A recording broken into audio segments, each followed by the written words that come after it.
Hi everyone, welcome back to HardReset.Info channel. Today I will show you how to change mouse settings in Delta Force.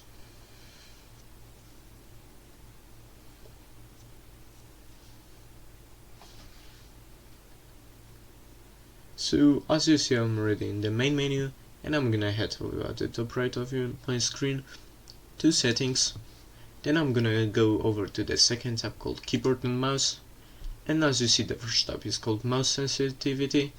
We're gonna focus on this tab, and if you want to change your mouse sensitivity, all you need to do is just drag it across right with the left click, or left if you want it smaller.